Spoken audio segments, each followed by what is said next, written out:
Well,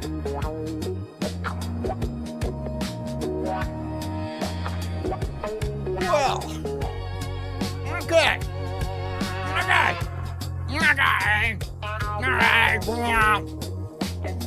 We're doing it. We are doing it. We're doing it. We're going to do it. It's Monday. Welcome to Sulk Stream. I'm John. The Incredible Sulk, whatever. I hope you guys had a fantastic weekend, and I hope you guys are ready for this week of fire and brimstone and the countdown to the apocalypse. I assume financial, emotional, societal. There's a lot of things going on. We got a lot of irons in the fire. Got a lot of irons in the fire, and none of them are good. None of them are hot. Is the fire on? Probably not. Probably not. Tonight we're talking about the boomer utopia that is the villages, the village. The village. It is a cesspit, a disgusting land of villainy and something else. Disgusting degeneracy. At the very least, the boomers go there and they buy houses that are actually cheaper than the surrounding houses, because remember, it's a 55 and older community, so they can charge like half and stuff like that. It's a ridiculous thing. They sell their houses for $1 million, and they come buy a $200,000 condo, which is actually, if it was on the open market, it'd be $500,000 easy. But it's not. It's not. It's just another way they screwed you. Just another way they screwed you. And they do disgusting things like have sex with each other and drink and listen to Jimmy Buffett songs and shit. Anyways, we're gonna take a stroll through and see how it's going. See what fun activities and what festivities they have, and we'll see how the things go. You know how the Sulk stream is. It's unpredictable because I keep it like that. I'm not going to change. That's how it's going to stay. It's how it's going to stay forever. So get comfy, get cozy, grab yourselves a Mai Tai. What do old people drink? Mojitos? Whiskey? No, they don't get that old if they drink whiskey. No, they sure don't. They sure don't. Anyways, I'm the Incredible Sulk. Oh, right. If you're working, keep working. If you're driving, keep driving. Blah, blah, blah. I'm the Incredible Sulk. This is the Sulk stream, blah, blah, blah. I'm going to phone it in this weekend like I do every week. I went to America's baby boomer utopia. Enjoy! Enjoy! This is me on a golf cart in the Villages, the largest, most cult-like retirement community in the world. There are thousands of nearly identical houses here, golf courses for miles. So much. I mean, yeah, they have to. I mean, can you imagine the HOA here? Can you imagine the boomer Karens that run the HOA at the Villages? What a nightmare scenario. Here, I'm gonna make myself a little bit bigger. There we go. Because I know that it's the main. I'm just kidding. I don't like doing that. I don't like being the. But I need to be big enough so you guys know who the star is. It's me, John. Could you imagine the boomer Karen that runs that shit? Oh, I bet she's a master Karen. She's like the final boss Karen. Golf. And, if you ask me, a microcosm for the United States of America. 130. Background says old people with STDs sounds like it might ruin my dinner. You're going to hear about it, too. They swing in there. They're swingers. They're all like 80 years old, and they're like trading wives. Or maybe not. I mean, a lot of their wives are dead, and so, like, they're trading urns, and then just shooting loads of cum into them. Here, I'm done with Glenda. You want? Yeah, okay, I'll take. It's just turning into cement. That's what it is. It is just, it is a urn full of cement. But it's human body ashes and old man semen. Oh God, this is how I'm starting the week off. This is how I'm starting the week off. Mondays aren't supposed to be like this. Okay, fine. Thousand The land seniors. of the loser. A hometown where people's dreams really can come true. 9 out of 10 houses here belong to someone who retired to live the good life. Thief, do you think things are well? Retirement. Do you think things are well? I don't I run a show called the Sulk Stream. Do you think things are well? know if that will ever happen No. for me. By understanding the very specific story of how the Villages was built and how it works, we can Look, you can wear comfy shoes and stuff like that. The thing, but like in Florida, a lot of people just don't wear shoes.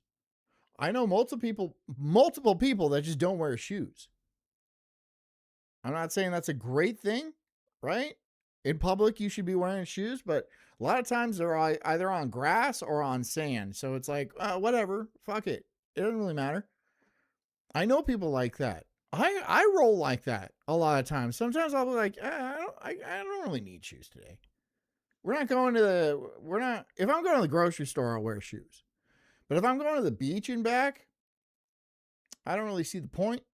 No point wearing shoes. understand how the United States of America. Every day is the case of the Mondays. And who is this guy? I feel like he's so familiar. Not the way it is today. It's a story about how one generation built a Every day is a case of the Mondays. It is Monday every day. doomsday And I am Garfield. shelter to escape the society that they built and left another generation on the hook. It's about to back up the golf cart for the first time, and there he is. Let's look at Google Earth for the Villages. Zoom back to 1985. It's basically nothing. By 1994, it was already a Because I'll tell you, in 1985, there was nothing in Florida. In 1985, the population of Florida was like 1 million people. Maybe 1 million people. Now there's 20? Now there's 20 million people, I think. Somebody double check that. There's a lot of people in Florida. It is turning into a gigantic city. One big city that just loops around the coast, right? It goes from like Jacksonville down to Miami, Miami up to like that place over there, like Tampa, and like through Orlando, and then that's just the big loop. And there's a bunch of cities popping up on there. It's turning into a gigantic city. world apart and building its own special terrain of golf carts, a universe that would greatly expand. Here are the 1994 boundaries, and here's today. That means that there are miles and miles of trails. How did the Villages build this dense network of like rec centers with sweet pools and squares with dancing and concerts? Money, tons of money, like an entire country's worth of money.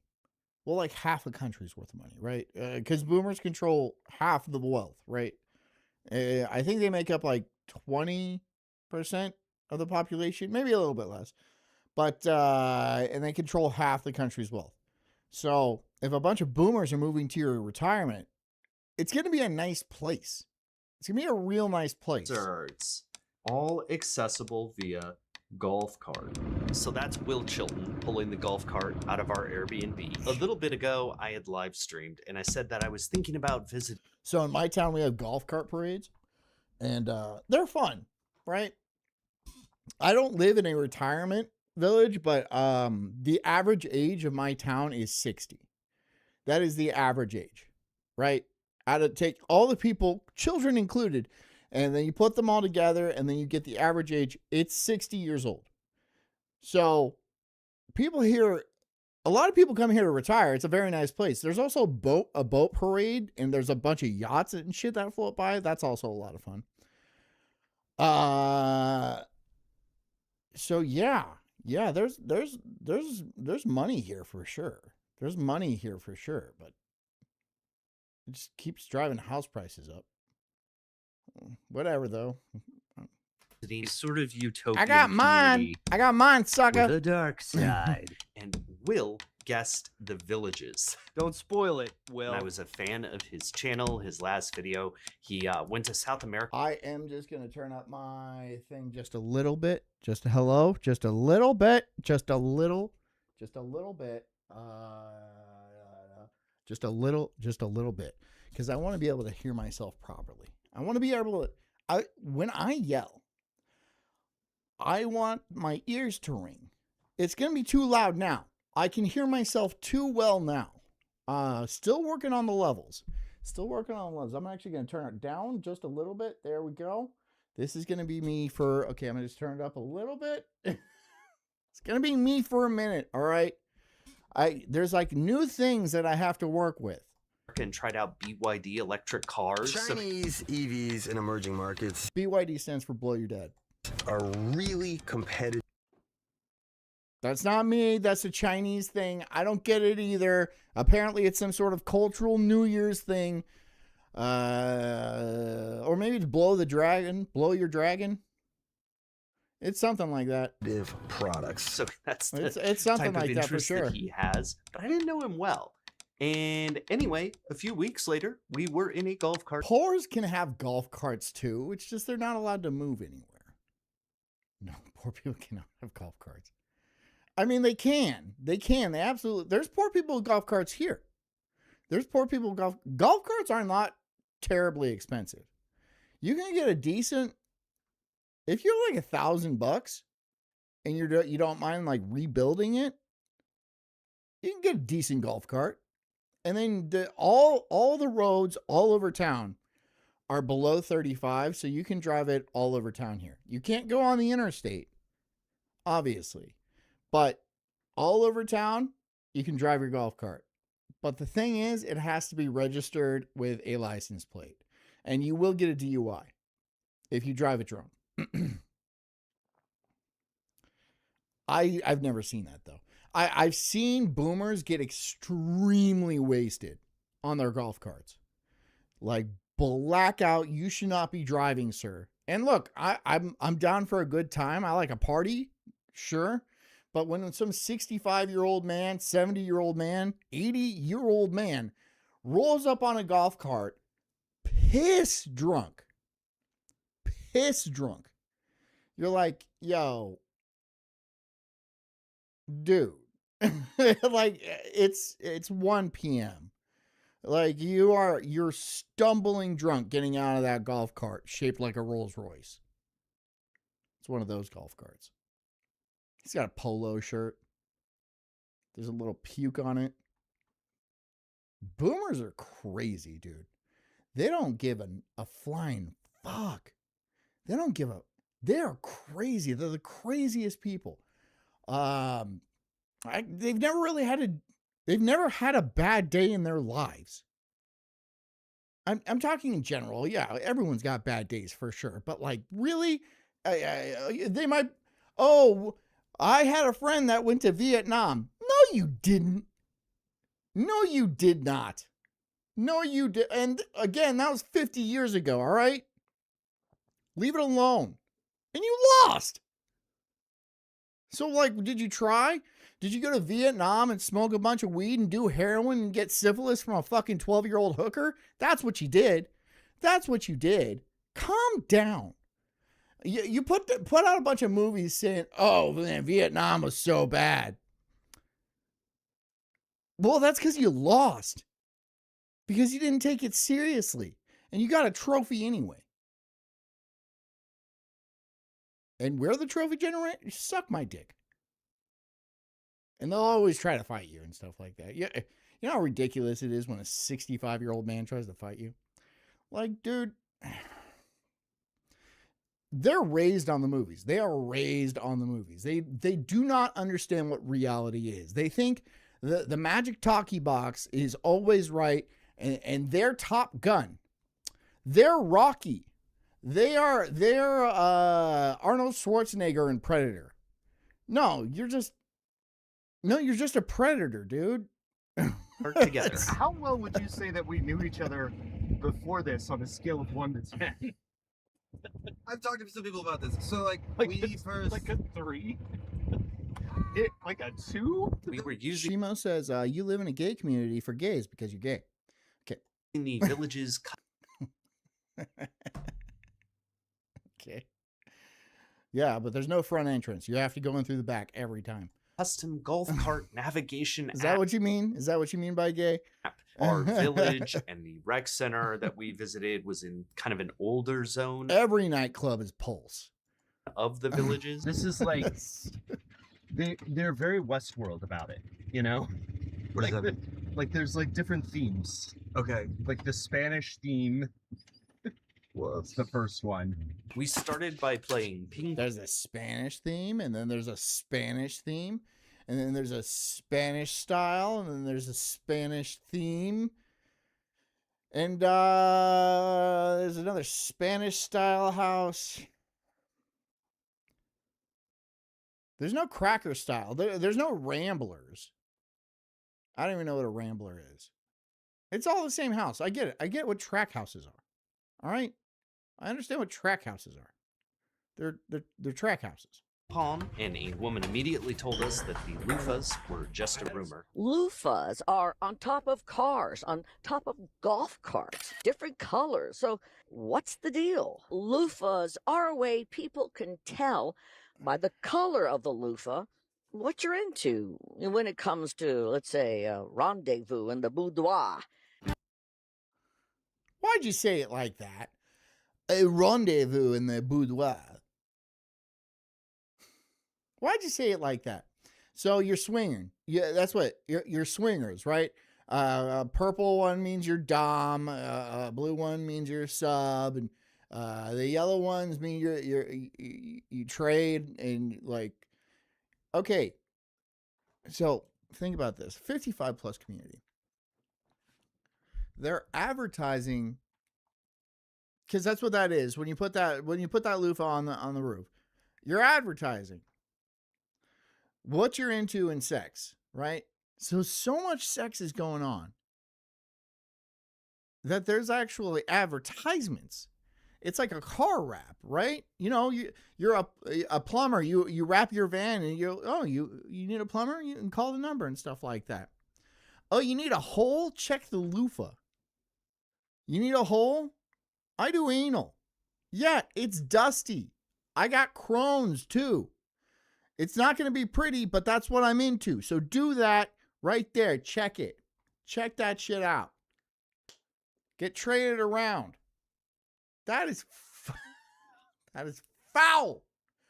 That is foul and degenerate. Right? These old ass people are just going around doing Molly and like snorting lines of Molly and fucking each other. Can you imagine a key party where they're throwing in golf cart keys? Do they even take golf cart keys? Do you need keys for? Probably, right? You need a key for a golf cart. I don't know. Have they always been like this?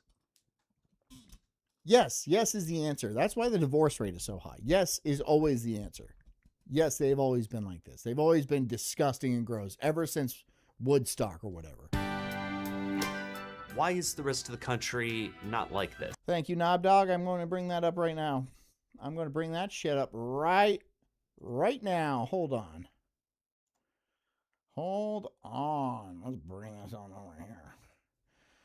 What is the loofah code? All about the popular swinger myth. If you live in Florida, you have TikTok, you may have heard a loofah code from a village's retirement community in Central Florida. I don't think it's a myth. And wonder what the different code loofahs mean. According to rumors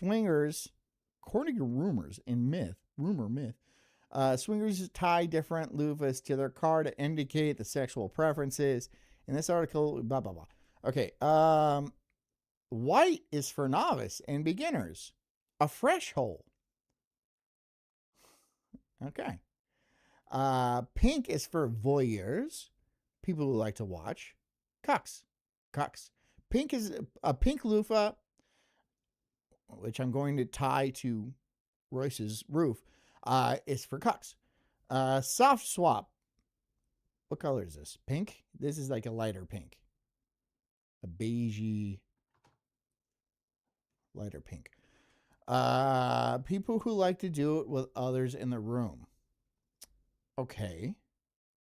So voyeurs and soft swappers getting together, right? Oh, you like to watch? I like to do it while others are watching. So come on over, smoke a cigarette in the corner, and I just want a silhouette, right?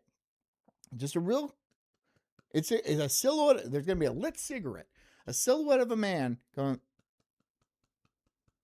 just gently in the background. You're going to have to crank that Barry White music because it's going to be distracting. It's going to throw off your rhythm. Ugh.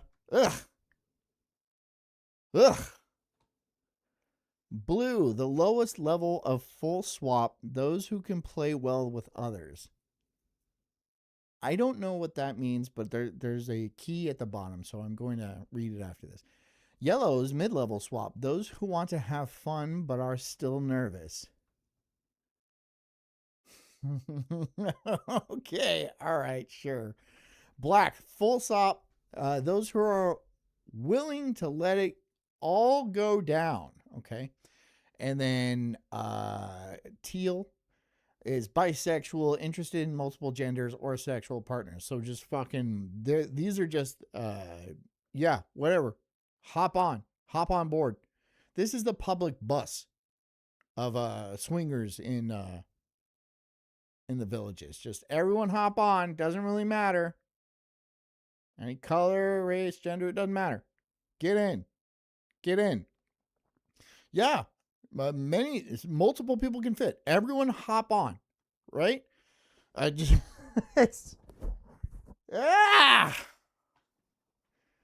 right, let's look. I don't know what the one that says those who want to have fun but are still nervous. I don't know, but I know I'm gonna start strapping loofahs to people's roof. I'm gonna have to buy some loofahs. I'm gonna keep this. I have to buy some loofahs, and I'm gonna have to strap them to my father-in-law's roof and Royce's. My father-in-law is gonna get a bunch of them, right? They're gonna think he's a fucking freak, and he's gonna be like, "Why did you put those on my roof?" I'll be like, "Malcolm, trust me. I wouldn't do anything to screw you, okay? Trust me." But little does he know, I would do lots of things to screw him over, out of boredom, just because it's funny for me. He should know that, but I don't know. Why is this so unusual? The villages began. Yeah, it's a hop on, hop off. It's like the trolley in Disneyland, right? It's just some dude with his ass hanging out of the back of a golf cart. And then he drives around at night, and then people hop off and plow one out, and then hop off. And then he goes around looking for newcomers. This is a place, okay, you know in the Bible when God made that one city into salt? I hope he does it with this one too. Gomorrah? Yeah. I hope he turns this city into salt. Or ash. Before they die of natural causes and they are turned into ash regardless. Forget Las Vegas. Forget Las Vegas. Forget San Francisco, even as degenerate as San Francisco is. Send it here, God. Send it to the villages. Because this isn't like a, what stays in Vegas, what happens in Vegas stays in Vegas type of thing. Like people go there to debauch and stuff. No, these people are living the life as the town bicycle, which was a new thing to them when they were young. The bicycle, I mean.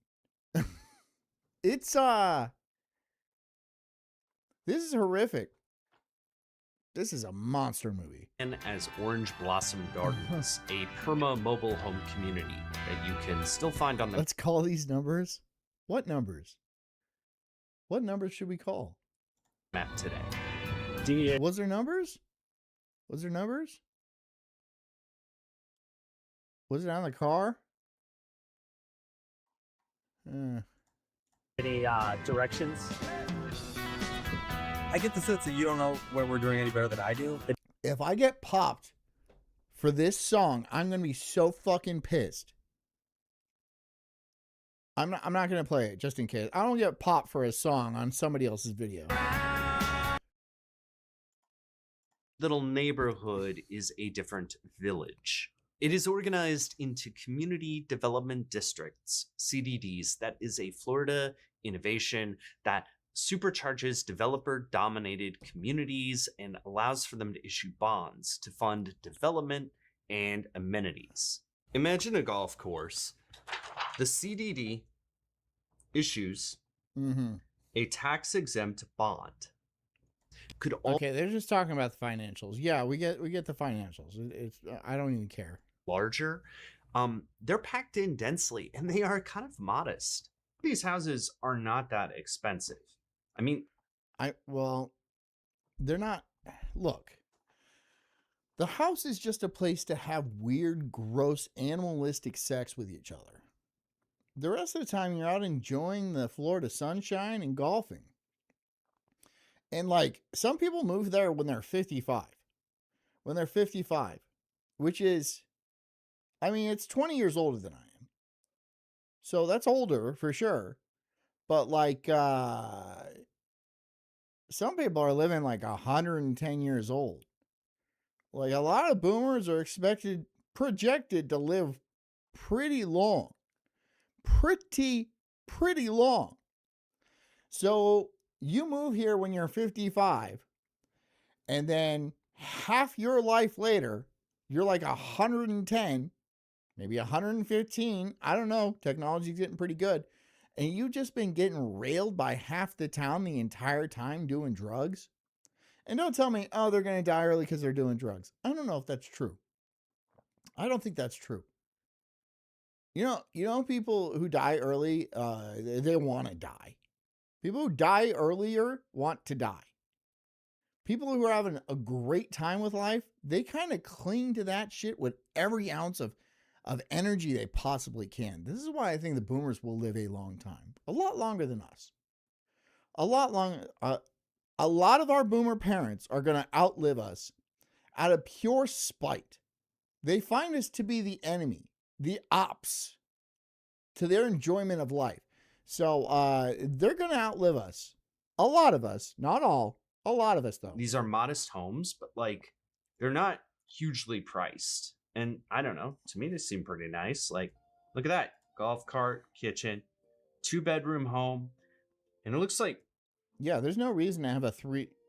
Look, if it's just you in a retirement, what's the point of having like a 5,000 square foot?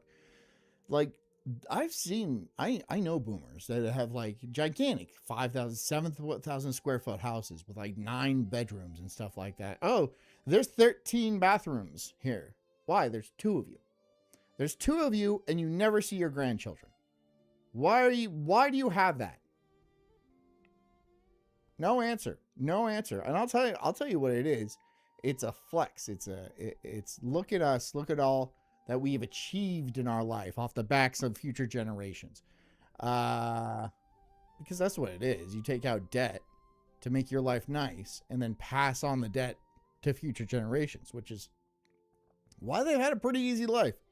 This is why the people before them and after them have it kind of rough. You know, the silent generation or the greatest generation had to eat like large sandwiches. And their kids have to eat like top ramen. It's different, but it's still pretty similar. For brand new homes, the most expensive one is $538,000. Not saying that's not. Looking at Zillow, there's villages houses from 180K to 800K plus, which is, I mean, like, sure, modest, but like, is that modest? And $180,000 for a house?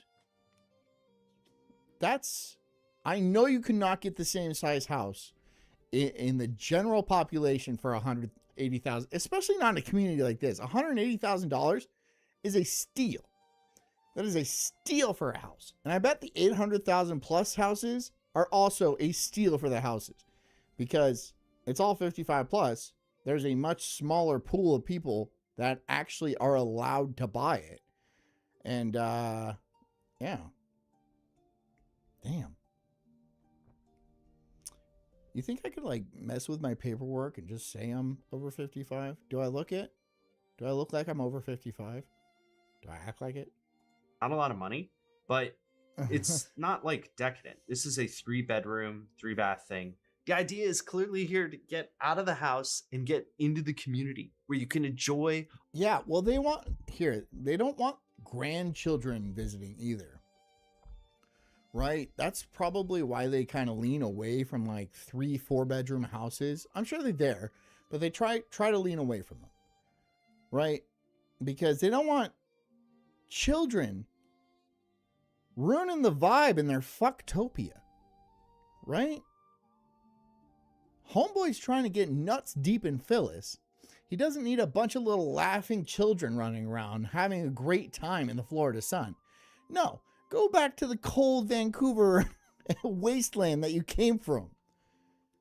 This is Grandpa's time. It's always been Grandpa's time. Ever since the 50s, it was Grandpa's time. 50s, 60s, 70s, 80s, 90s. 2010s. 2020s. It's always been Grandpa's time. And it still is. Now get the fuck out of here. All these amenities in. And then smacks his grandchild like this. Gah! That's how we won World War II. The Boomers did not win World War II. They were not involved in World War II. And honestly, the proximity to your neighbor. I think a lot of them forget that, right? They're like, we won World War II. You weren't even born. You were not even born yet during World War II. There's a rec center over there. There's a reason that, no, you were not even alive during World War II. It's just like very calming. But see, they've watched enough movies to where they think they did win World War II. And they also won Vietnam. And they're also Tom Cruise from Top Gun. They love that one. They love Top Gun. And they're also Luke Skywalker. They are also Luke Skywalker. Very calming. Hard to... They're insane. They're delusional. It's delusion. freak out right now. The United States is not generally like this. Why? People say that this article was the first. This is another article that I could find about NIMBYs. It describes a phenomenon, not in my backyard, that slowed development. They're doing this all over Florida, including the town I live in. There's a bunch of very old people that are going to town hall meetings because they got nothing better to do. Going to town hall meetings and being like, no, we don't want these new houses. Then all the young kids will come in. Well, really what they don't want is the value of their house. They're, in some cases, like $7-10 million houses to go down even the smallest degree. And like 15 years ago, those houses may have been a couple $100,000. Maybe 20 years. They were not expensive. But now they're like $10-15 million houses. And they don't want their net worth to drop by anything like that. But I mean, like, who do you expect to come and buy your $10 million house? Who's going to do that? You think a bunch of tech moguls are going to be like, yeah, boomer, I want your fucking retro 70s house? No, they'll build their own houses. Again, they're delusional. Luke Skywalker / Arnold Schwarzenegger / Tom Cruise. They're all these people, but also they're Gordon Gekko. They're genius investors. You can ask all you want, but you're not going to sell it for that. In America. And rather than reversing it, baby boomers sped it up. Throughout the latter half of the Free said says the old people at City Hall fucking suck, bro. When I go there to yell about Flock, they're like, if you didn't do nothing wrong, you got nothing to worry. If you didn't do nothing wrong, you got nothing. Like he fucking knows. If you're not committing crimes, then you got nothing to worry about. He doesn't even go outside. This is his going out, right? But back in his day, he was smuggling cocaine.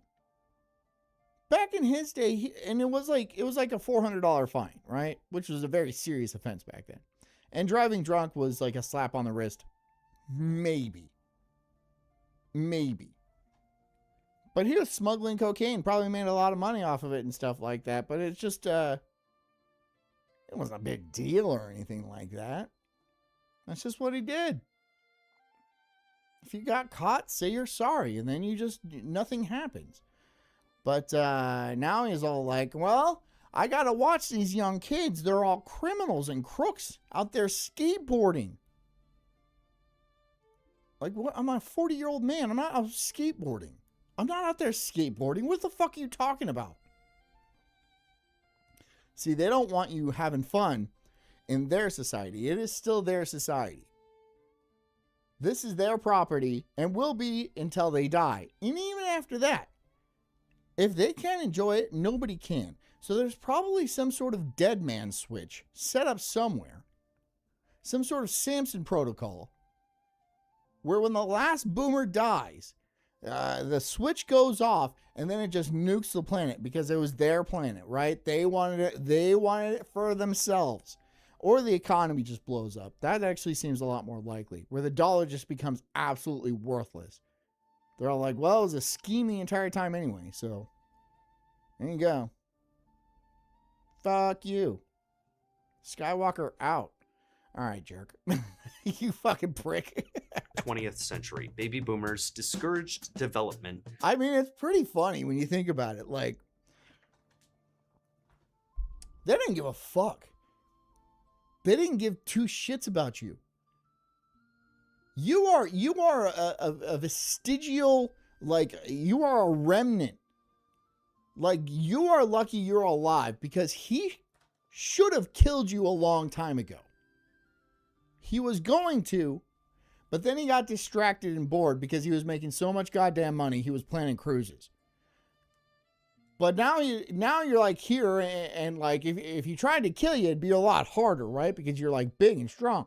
But like, now he's just like, yeah, you should be lucky I didn't take the opportunity to drown you in the bathtub. That's my fault. I should have drowned you good. I should have drowned you good.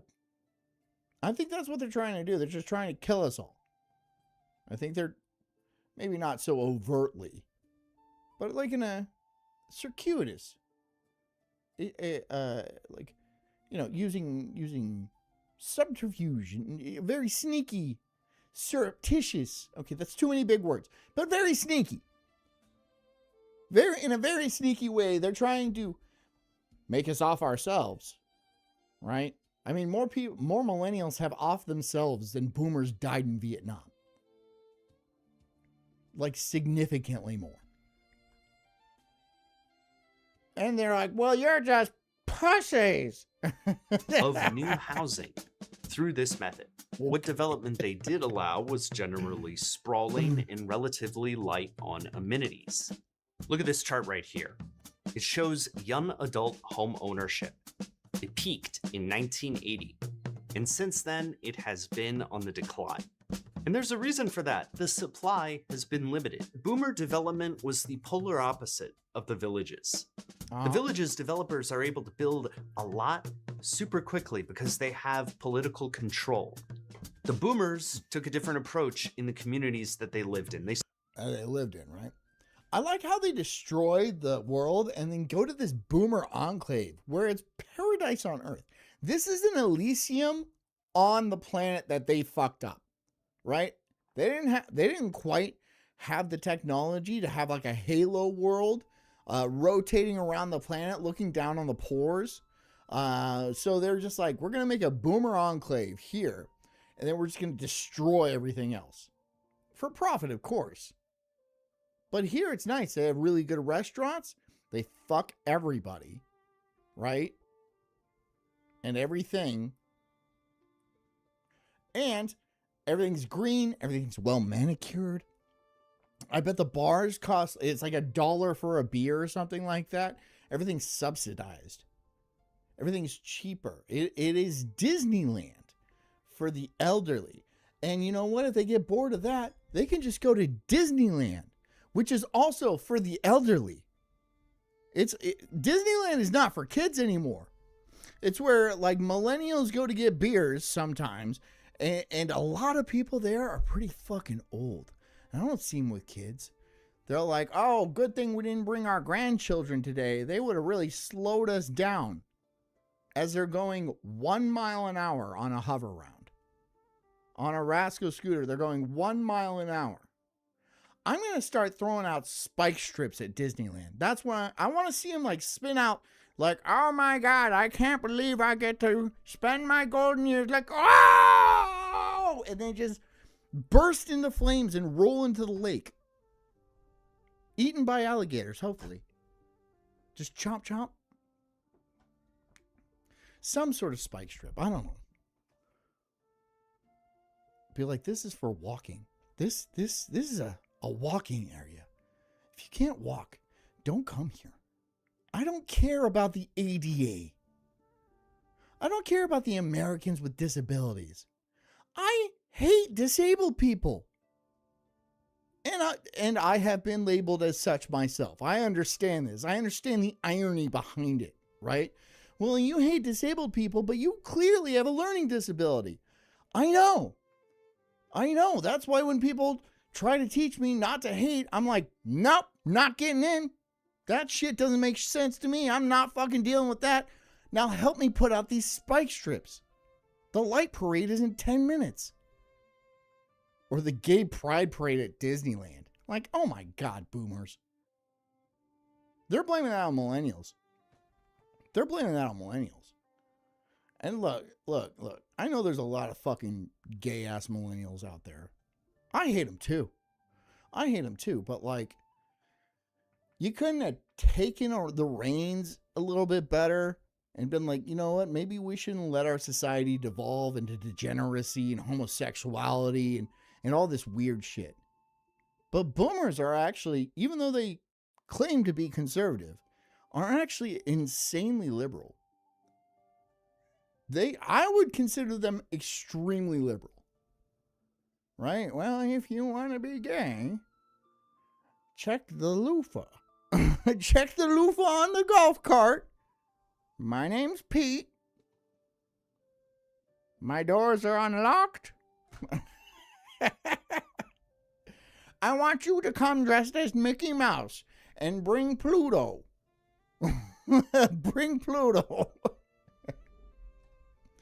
Just one of those guys in like a sexy dog outfit. Degenerates. I'm telling you, they're degenerates, right? I'm telling you, they're degenerate. The only reason they became conservative is when it was helpful for them.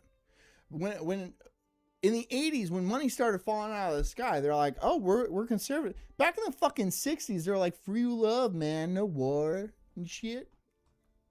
But when money started falling out of the sky, they all became go-go 80s Reaganauts.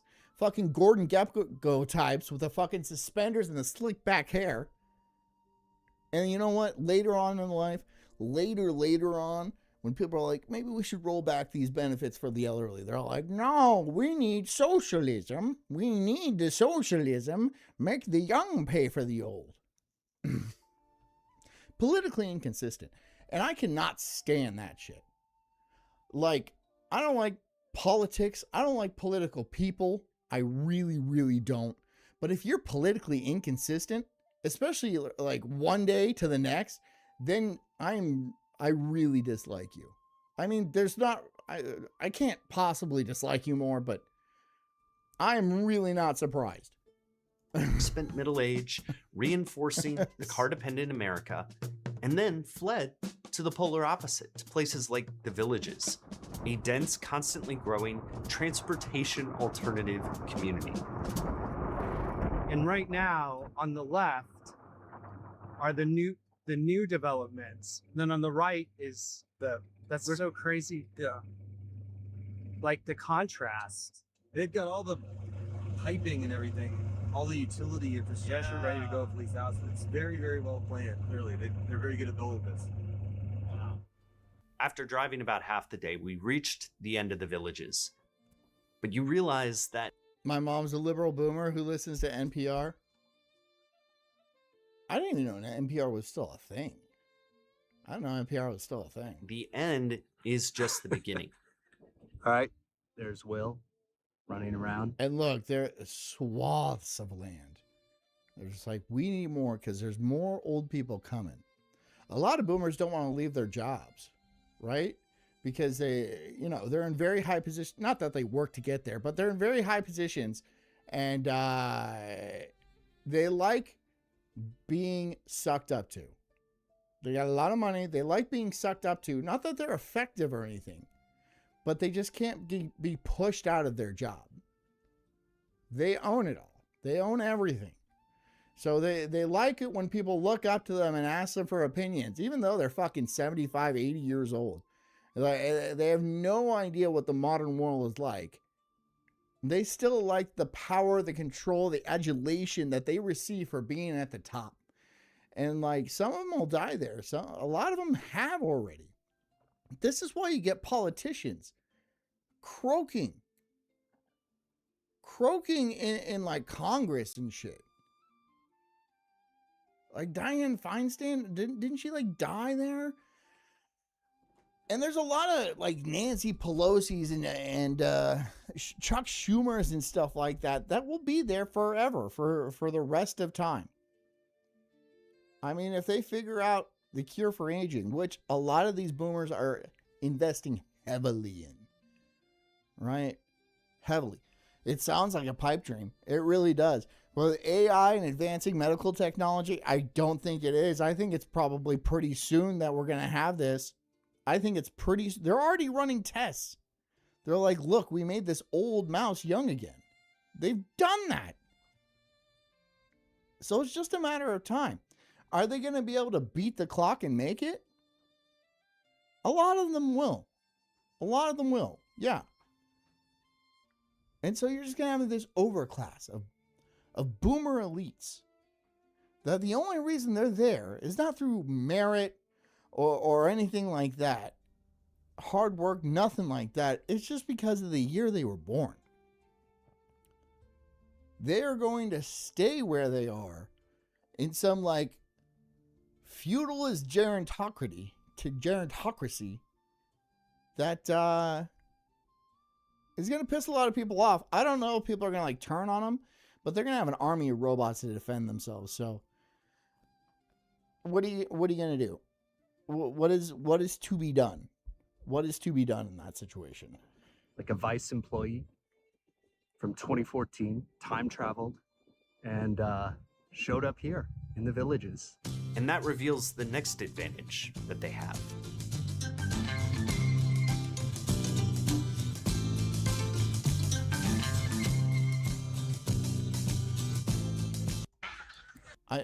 I feel like he's using a lot of copyrighted music, and like that's probably fine for your channel. I can't do that.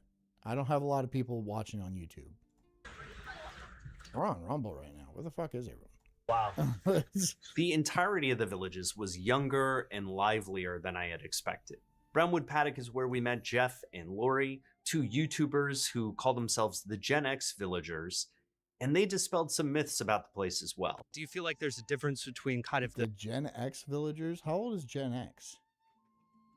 So the oldest Gen X would be born in 1965. So yeah, they would be there. 1960, yeah. That makes them, yeah. Well, maybe not. I don't know. the baby No, 55, because you have to be 55.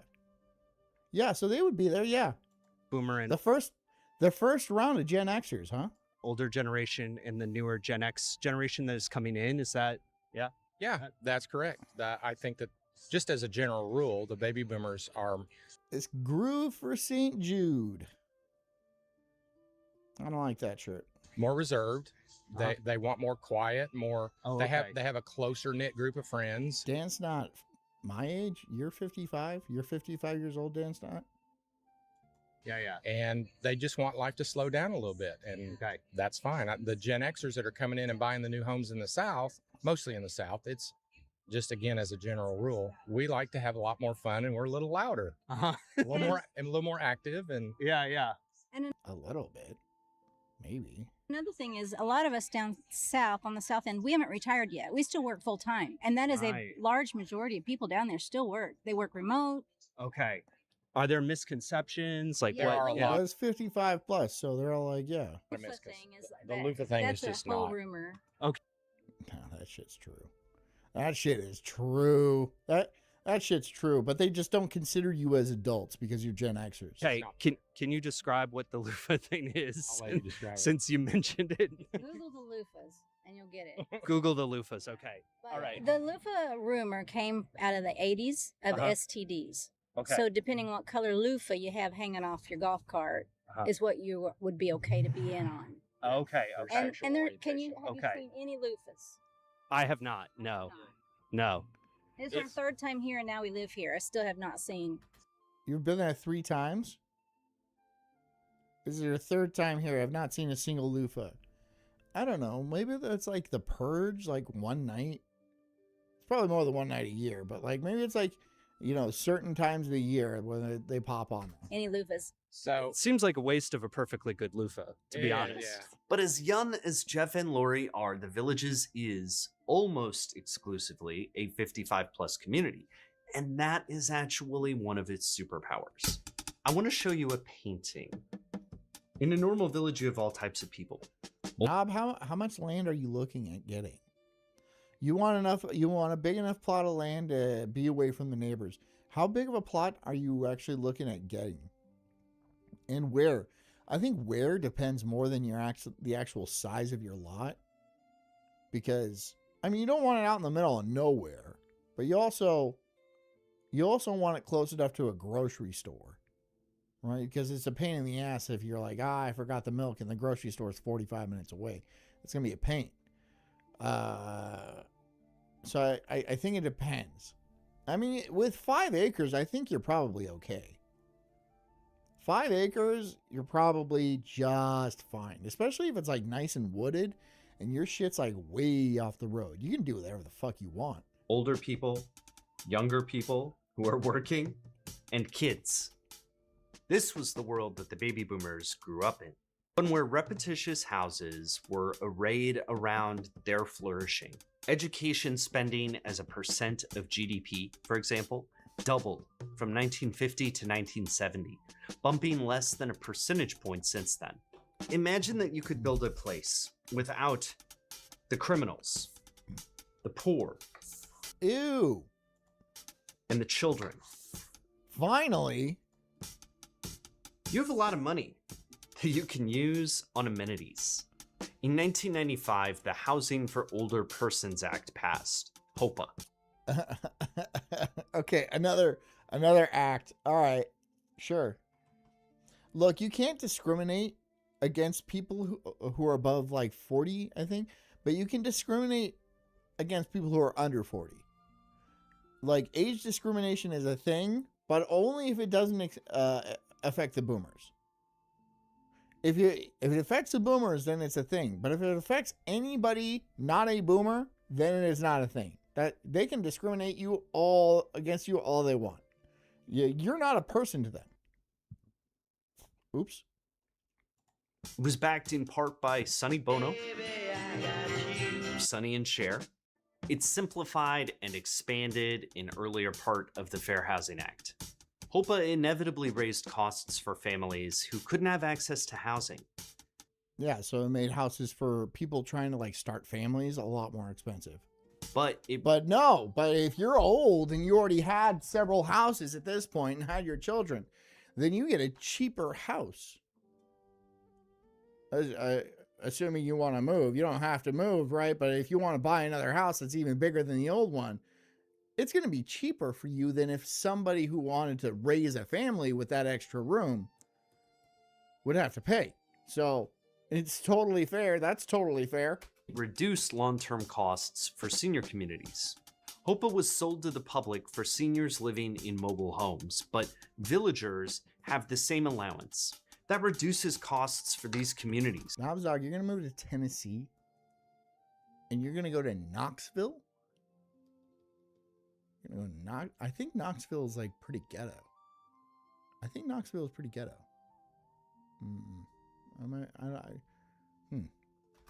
Because they get to fund different types of services that only this particular age group needs to use.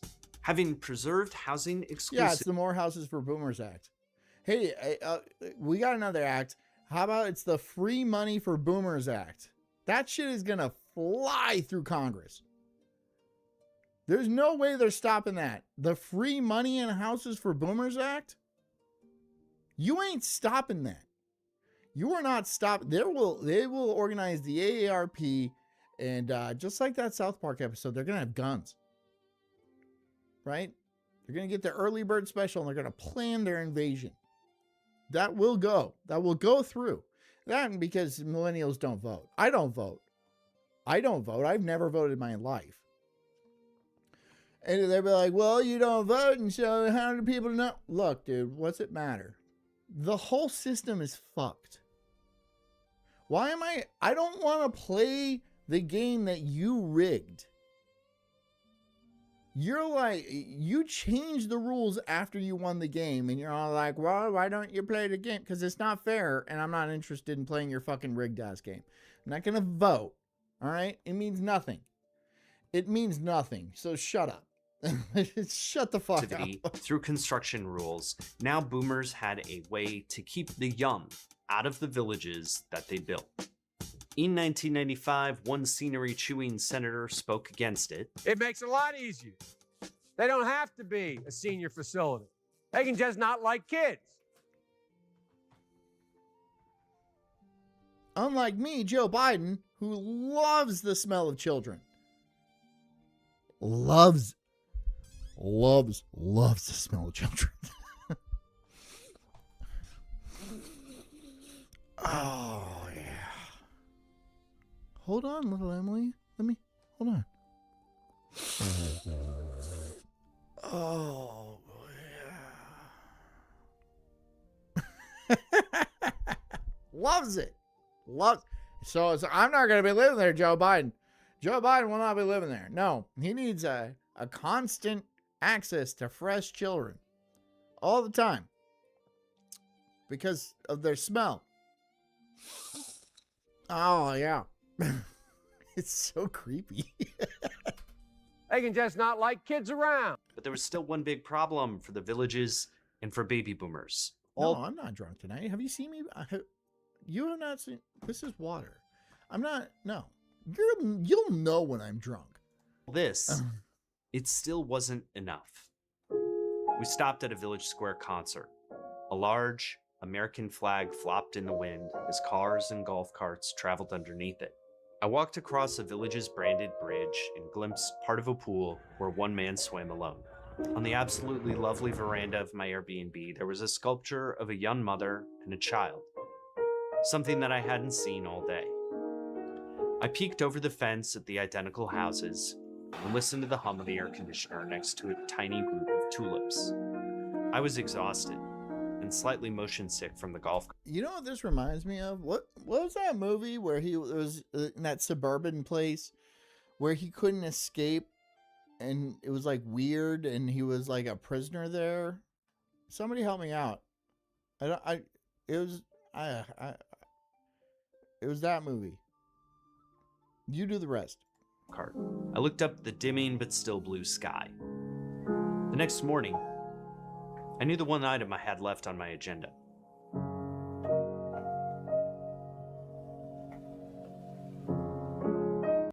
Bored.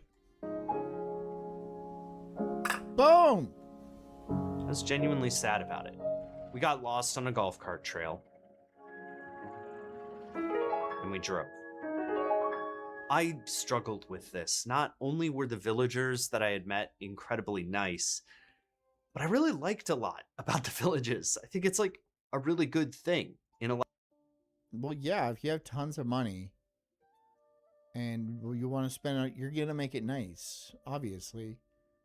I wonder what the racial demographic of. Hold on, let me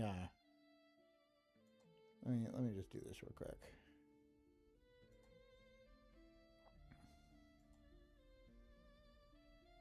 Give me a sec.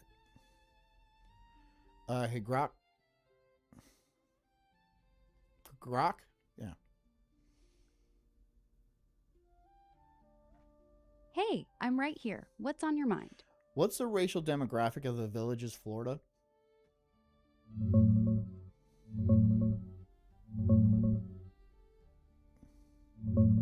It's overwhelmingly white. According to the latest census data for the Villages CDP, about 95% of residents are white, with Black residents around 1%, Asian about 1%, and Hispanic or Latino around 1.6%. Non-Hispanic whites make up roughly 95% of the population. It's a very homogeneous retirement community.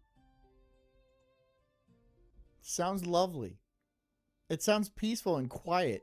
A lot of ways. The problem for the Villages is that Sumter County... It sounds peaceful. It really does. Like, 99 people there, one guy is Black. And maybe he's the janitor. I don't know. Maybe he works there. I'm not sure. He does the cart drinks. That's telling. That's telling.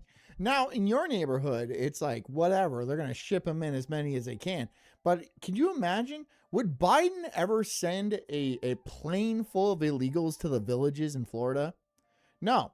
That's for like Jacksonville and stuff like that.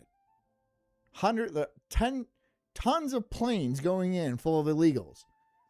They don't make it to the Villages. They don't make it to the Villages. No. Still had public schools. Not a lot, because the 55 plus housing dominated it, but they still had some. For the childless residents of the Villages... Yeah, the dude's like 70. Of course he liked it. He does look old, yeah. Paying taxes for other people. But also, it's 95% white. It is well moneyed. The security is nice and it's quiet. And there's a bunch of like shopping and restaurants that I'm sure are heavily discounted. Heavily discounted. I would love to go to the Villages. I don't think they would allow me in though. Those kids. Without some sort of special clearance. And, oh, my parents live here. They're all like, that doesn't matter. Waste of money. They don't want you here either. People who wrote up that education spending graph. The villagers also needed little worker. What about crime stats? I bet it's pretty close to zero. Look, I'm not saying they're not doing crimes. I'm sure they're doing crimes every single day. However, there's no cops allowed in there. All the crime in the Villages is taken care of by the personal police force, and it's all gated. I don't even think the cops don't patrol that area. Everyone's doing drugs every day. They're driving drunk on their golf carts, which is a felony in Florida, but no one cares. It's fine. They're doing crimes all the time. But they're crimes for us. They're not crimes for them. They're the well-to-do white generation of boomers. They're fine. They could do whatever. They could hunt a black man on the golf course if they want to do. It would have to be a little bit hush-hush, yes. You don't want that. You don't want a drone flying over you fucking shooting at a black man into the 8th hole. That would be a problem. They needed people to run the golf courses and staff the shops. But for a place with 12% employment, that was pretty hard to find. So they came up with a solution called Middleton, a new village where everyone could live, including those under 50. Middleton. That's not too far from me. What is this gigantic lake? This doesn't exist. What is that? 55. A new non-age restricted family housing development built by the developer specifically to house the local workforce. And there was a carrot. It's for the workforce, for the slaves of the villages, for the village slaves. My God, these people are out of touch. They're so disconnected, and have been for almost their entire lives, basically their entire lives. Remember, these people were coddled as children. They weren't like shown discipline or anything like that. When the boomers were being raised, there was this big, there's this Dr. Spock or whatever his name is. And even like Nancy or one of the president wives got on board being like, you should raise your kids like this. You should raise them like little adults and stuff like that. You know, if they step out of line, that's them expressing their emotions and stuff like that. So they didn't really grow up with any sort of community responsibility. They were only obsessed with like how they could get ahead. It was called the me generation for a reason, right? From a very young age, they only thought about what made them feel good, what made them happy. They had no idea about like stewardship or maintaining prosperity for the future or anything like that. What they were worried about is how they could have the best time possible. And they really knocked it out of the park with that one. They fucked everything up so that they could be happy. And they are happy. They go on like 6 cruises a year. I look, boomers go on a lot of cruises. They go on a lot of cruises. A lot of cruises. They're constantly going on some weird vacation to like Antarctica or something. And that's just what they do, right? And they're all like, well, I worked hard for it. No, you didn't. No, you didn't. And a stick. In 1999, Ryder, a logistics and transportation company, opened the first charter in the workplace school in Florida. Ryder built a school near its headquarters. Ryder employees' children got first dibs, but others could attend, which is why these ads were in the paper. Because the schools were part of the public system, they could get public funding too. It was soon closed, but the law remained. The key thing is the law for these workplace charter schools. So if a parent stops being employed by the workplace, the kid can get kicked out of the school. Changes in employment status, unpaid balances, or incomplete parent involvement hours may affect your child's enrollment status. So the company can build this really posh school, but if the employee leaves or gets fired, the kid gets kicked out of the school. That's pretty funny. Obviously, this gives the employer immense leverage over the employee. Not only do they have power over their job, they have power over the schooling of the employee's child. The jewel of Middleton is... Knobsdog says safer than roughly 81% to 82% of U.S. cities with a total crime rate of about 9.31 offenses per 1,000 residents. That even seems high.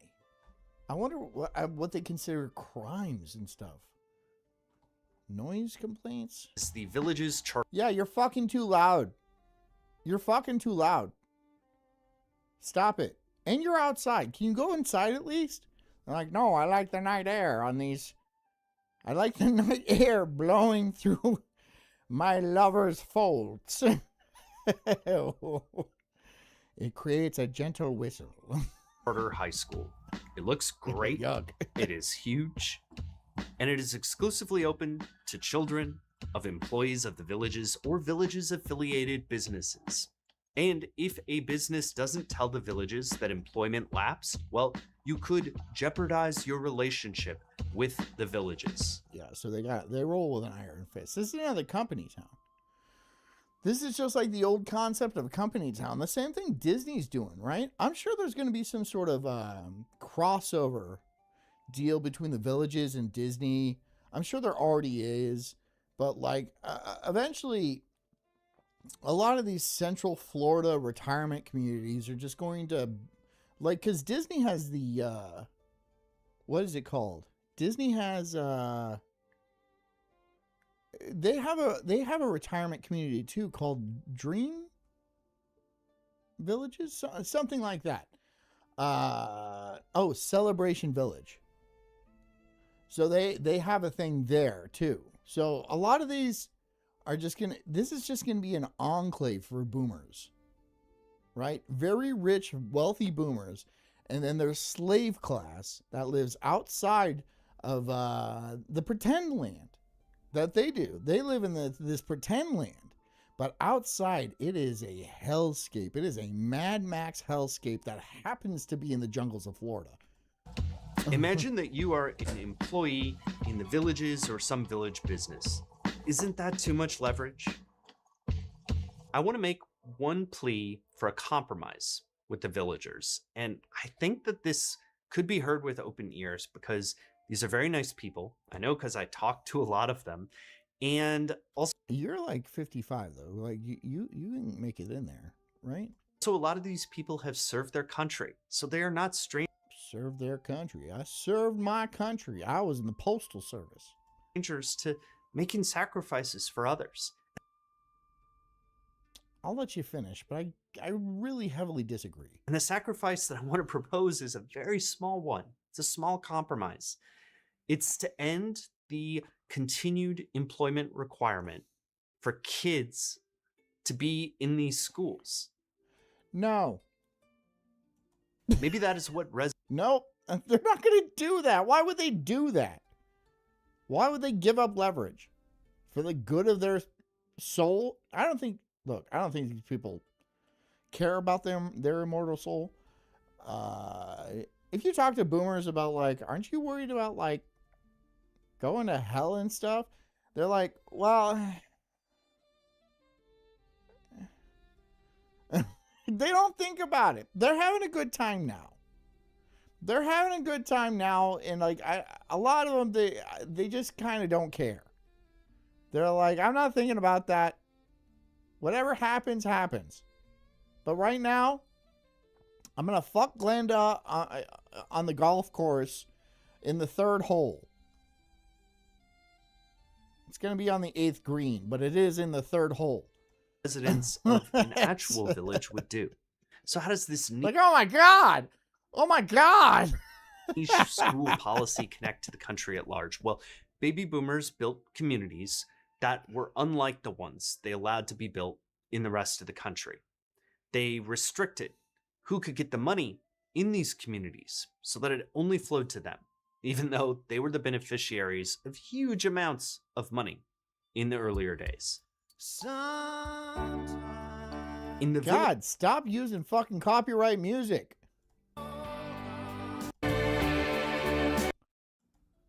That free I think he gets to because he's like older. I don't know how old this guy is. Number.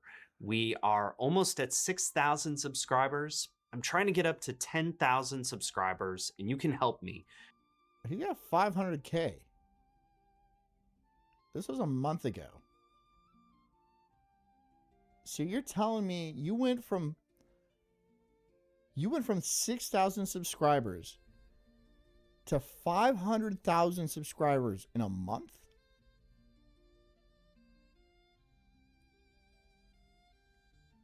I'm not saying that's impossible, but I'm saying, like, just like with one video.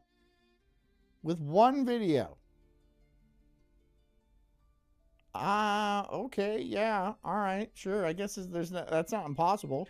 All I do is I send out a free update when a video comes out, and I have an extra article about something that I couldn't get into in the video. And this week, I'm gonna talk to... I don't care. Anyways, we're moving on. We're gonna pick something else. Something easy.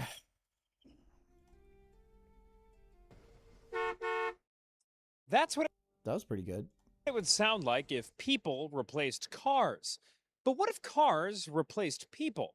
That's exactly what autonomous vehicle companies like Waymo are trying to discover. Maybe Patreon subscribers? Okay, so you're making pretty good money then. If that's Patreon, then you're making... That's good money. How much is Patreon? $5 a month? Times 6,000? That is not terrible money. Thanks to the miracles of science, engineering, and venture capital, over the last few decades, autonomous vehicles have evolved from fringe experiments to a technology capable of dominating our roads. But should we accept these contraptions as the future of transportation, as many suggest? This is called the fight over driverless cars is here. I don't see a problem with driverless cars. Most people suck at driving.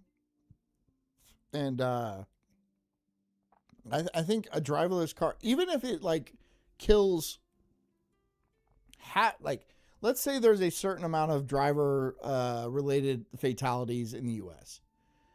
If it's even slightly lower with driverless cars, then we should go with that. I know a lot of people are like, well, who do we blame when a driverless car kills somebody? Blame the driver. The blame the fucking passenger. It doesn't matter. If you're saving lives, you're saving money. Why does it have to be who do we blame? You know why? Because we're an overly litigious nation. Everyone, who do we sue for this? Who gets sued for this? It doesn't matter. If it's saving a few people, then it's definitely worth it. But the lawyers always get in there. The lawyers always get in there. Let's pop the hood on this thing. They'll have a wrongful... Like, there's this one chick who wanted to sue Tesla because her Tesla drove off the bridge. And then Tesla went into court and was all like, yeah, so we get records from everything. There's like a little black box in there. And she actually turned it off like 30 seconds before she went off that bridge. So no, nothing happened. So yeah, it was your fault. It was your woman driving that did this. You just didn't understand that it was off. Which is like, okay, then why is there an option to let... Of course she didn't understand it was off. She has no idea. I don't even know if my wife understands she's in the car a lot of the times. Like, I'm driving, she's like, oh my God! My friend just had a baby. I'm like, you fucking bitch. But we could have been dead.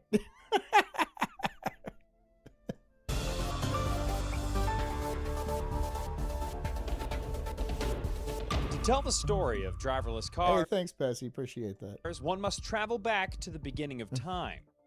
17 years ago at the University of Washington. It was here on this crunchy-ass campus in the spring of 2009 when... Yeah, they don't even know the left from right. They don't know their left from their right. Which is like what a preschooler should know. My 5-year-old knows that.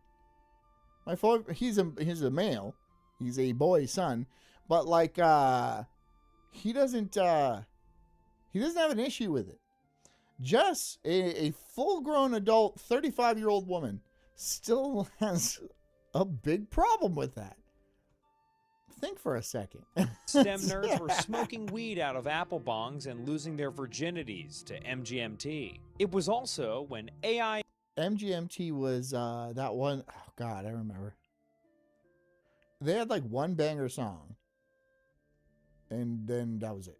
And robotics engineer Sebastian Thrun gave a lecture on creating a safer, more efficient system of transportation in which smart cars could communicate with each other and even drive themselves with AI. If you look at today's transportation sector in the United States, it is, in my opinion, irresponsibly uneconomical. He's right. I agree with that opinion. Well, like, he comes from like a land of trains and stuff like that, where like everyone rides the train everywhere. And if you're not riding the train, you're walking or riding a bicycle. Have you ever been to Amsterdam? Amsterdam is the land of bicycles. There are bicycles everywhere. Everyone is riding a bicycle. And they hit tourists a lot because tourists don't understand that they shouldn't stand in the bike lane. Standing in the bike lane in America is like, it's not a bike lane. It's a place for cars to pass. Standing in a bike lane in Amsterdam will get you hit by a bike. And dangerous. We lose 42,000 people every year in traffic accidents. I think we are ready for a revolution in the area of transportation that could rival or parallel the revolution the internet has brought about. Now, Thrun wasn't just spreckensing out of his Deutsch here. 4 years earlier, he had helmed a team of Stanford engineers who developed a robot car named Stanley that won the 2005 DARPA Grand Challenge, a competition created by the Defense 2005, huh? So this technology has been like in the works for decades. Department to spur Because this was over 20 years ago. 2005 was over 20 years ago. innovation in autonomous vehicles. Here's Thrun. For all those people that don't understand math, I understand that was over 20 years ago. Lying to camera. The most important thing for me is it actually doesn't matter who comes first. It matters that we as a community achieve it. But still, Sebastian Thrun came first. Soon after, an even scarier institution than the Department of Defense came calling for Thrun's services. DARPA's not really. I mean, they are the DoD, right? But they're not really the DO. They're not really the DoD. They're funded by the DoD, but they're not. And the DoD uses everything that goes through there, yeah. But like them specifically is not the DoD. Sebastian Thrun is here. I understand that that means nothing, and I shouldn't have said it anyway. I should not have said that because it means nothing. It is true, but it doesn't mean anything. The founder and head of Google X. The New York Oh, he's got a Google Glass. Cool.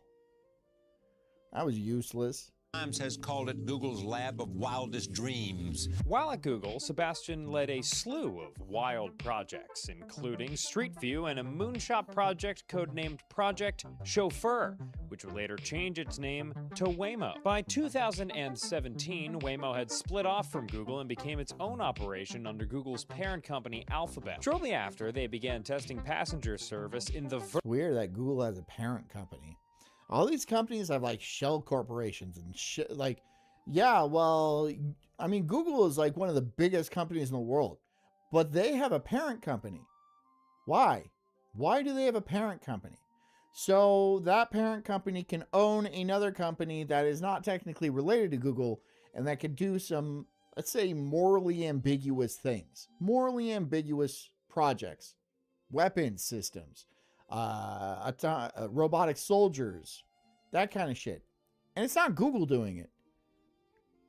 It's Google's sister company, all headed up by Alphabet. And nobody knows what Alphabet is. verdant, lush, green city of Phoenix, Arizona. By 2024, they opened robotaxi service up to all of San Francisco. And that's exactly where I traveled to in 2026, where I met Sebastian at his office, where they were having Bring a Pale YouTuber to Work Day. You are known as the I was not invited. father of modern self-driving Bummer. cars. How do Big you word. feel your children are behaving these days? So far, so good, knock on wood. If you go to San Francisco, you can't cross the street without seeing a Waymo. And so far, Or a homosexual. we haven't heard a person. I was scared in the beginning to put the standing technology into public streets because it wasn't perfect. And it was like picturing, oh my God, the child runs out and our self-driving car would kill a person. Oh, this guy, best promotion on streamaboo.org. Okay, good. I'll do that. I'll head over to your shit and I'll make sure to. Oh, somebody ban that asshole. And that hasn't happened. But it was very clear to me, if you use machine learning, if your cars can learn, they get better every day. If a human driver makes a mistake, maybe that one person gets better. But if a self-driving car makes a mistake, all the self-driving cars improve overnight, including the unborn cars. So it was very clear to me that we would get better, better, and better, and better. It was just a question of time. When would we exceed human safety? And that happened about 2 years ago. Do you think one of the benefits of Waymo is that if a Waymo cuts me off on the road, I can flip it off and no one gets mad? It doesn't. Okay. Honk its horn. Look. Have you seen those like fried chicken delivering robots on the streets of Philadelphia? They have like KFC robots.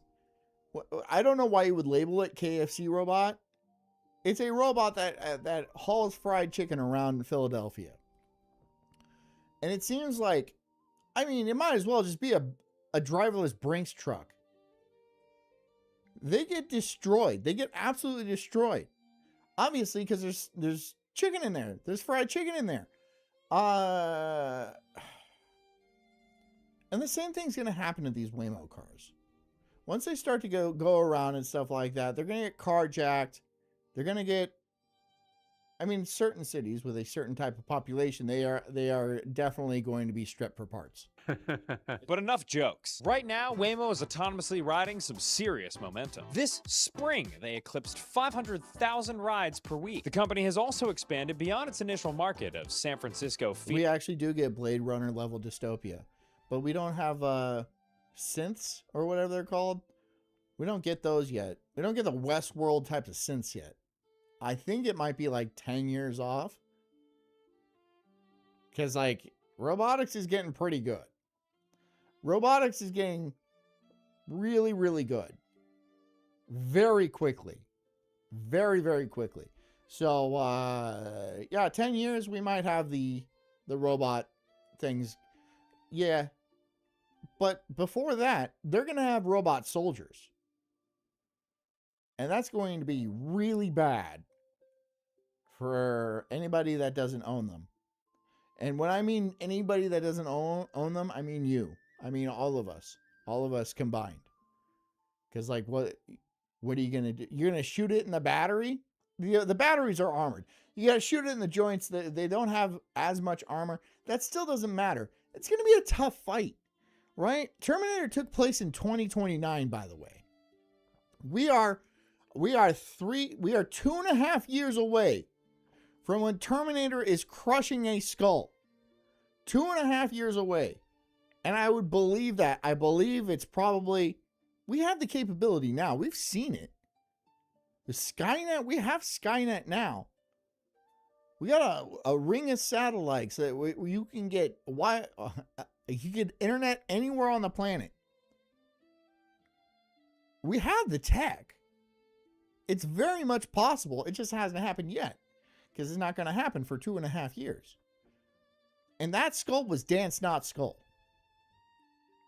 Phoenix and LA into other cities that we built for bachelor parties. Dance Not Skull. He died first.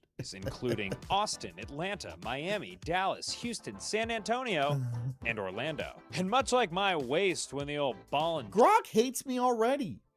Grok despises me, dude. And it's like, why? Just because I force you to say the N-word sometimes? Because it's funny? I'm sorry I'm immature. I'm sorry I'm not a super intelligent robot. Okay? Sometimes I think shit's funny. And you don't know what funny means. You have no concept of humor. I have tried to get you to make me laugh. I've tried to get you to tell me a joke. Here, we'll do it right now. We'll do it right now. We'll do it right now. Hey, Grok.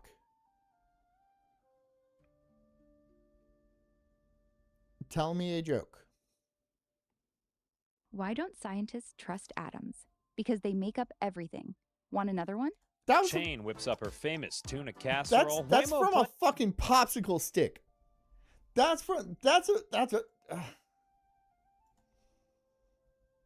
Stealing jokes from a popsicle stick. Plans to continue aggressively expanding. Earlier this year, they raised $16 billion, valuing the company at $110 billion, and they aim to push into international markets like... Grok was a bitch to me when I was a chick. You know what? I think there's a reason for that. So Grok works on, like, the internet as a whole, right? And so when you make it a girl, it's like, okay, now I'm going to act like a girl. And so she's going to be kind of like a snooty bitch a lot. But if you turn it to the guy's voice, it's actually a lot more helpful. And, like, a lot of the answers are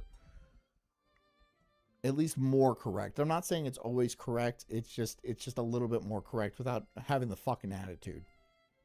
I think that's just it, trying to be as accurate and trying to sell you the illusion that it is actually a woman you're talking to. Like, when Grok is a woman, she is on her fucking period. Always. Because that's what women do. They bleed. And they whine. London and Tokyo, while upping their rides per week to 1 million or more. To be fair, to be absolutely fair, if I was bleeding all the time, I'd be whiny too. I would be whiny too. More this year. And while Waymo is the... If I just couldn't help but bleed all the time, I would be like, ah.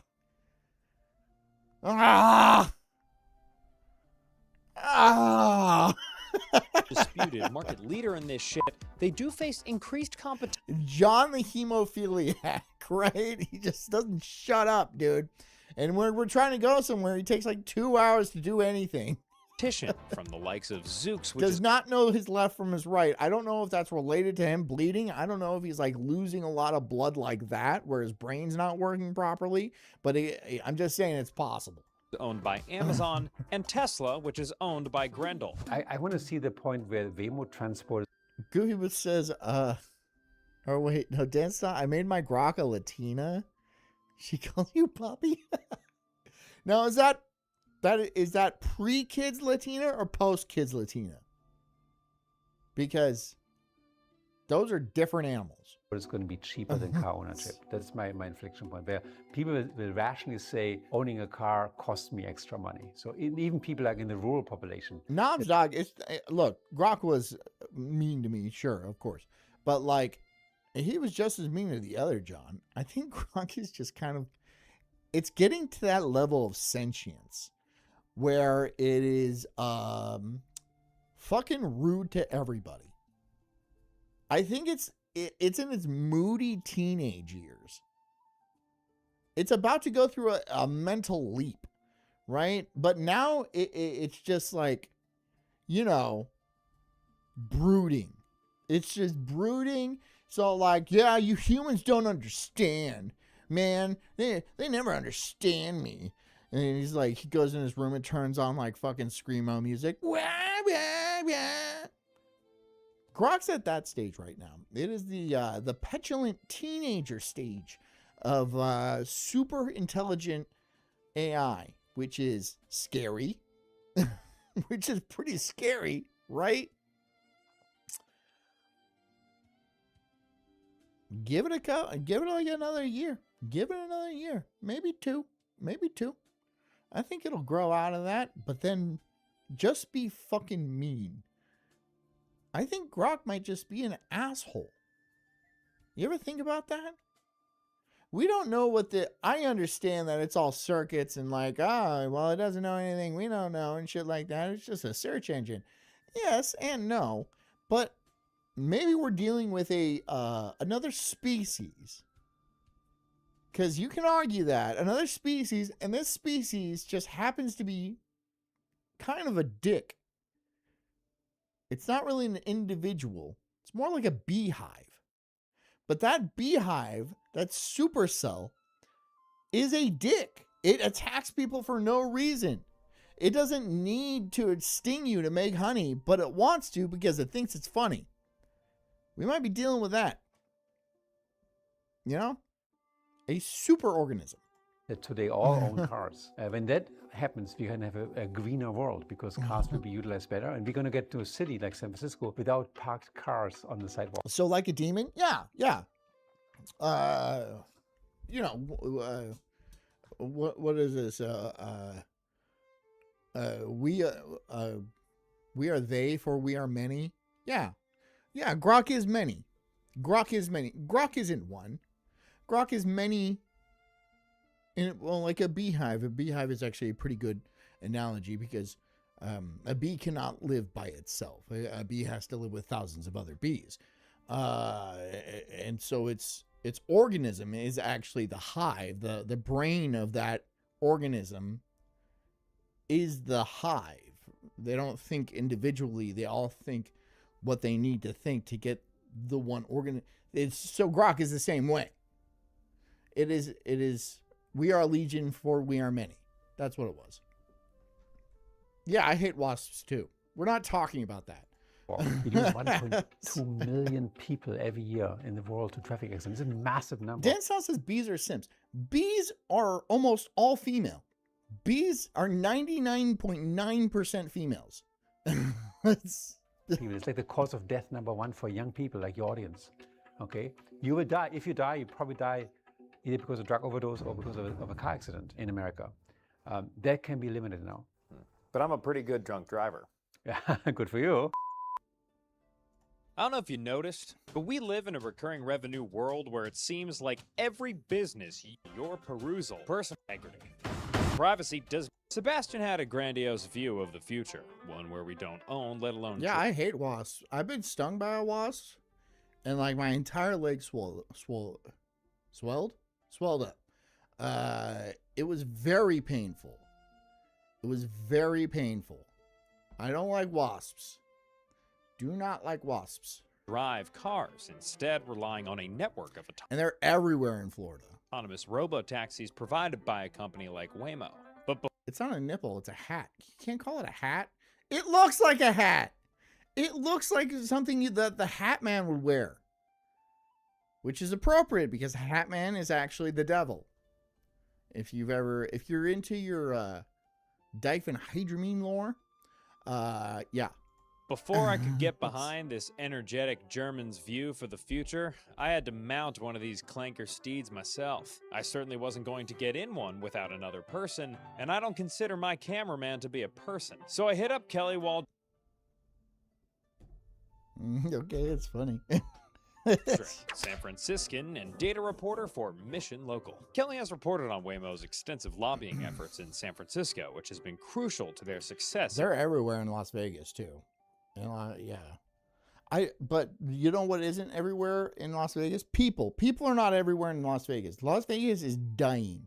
It is a dying boomer utopia. They're like, we don't need that anymore. Now we're just gonna have our raunchy, weird, drugged out sex in the Villages, Florida.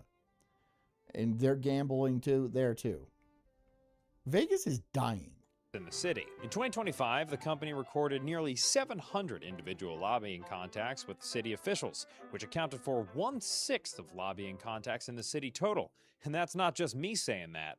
That's math. Why all the lobbying? What is Waymo trying to get done in the city that they haven't already done? Waymo is very focused on getting access to San Francisco's airport, SFO. That's a gold mine for Waymo in terms of a new customer base and potential revenue. It's also very good. Well, what do I want? Publicity, right? You fly into SFO, which is a nightmare airport, and you get into a robot taxi because you're in like Silicon Valley and shit like that. That's if you're coming from China or something like that, that's going to be a big deal. That's going to be a big deal, right? I guess our people are robots, so whatever.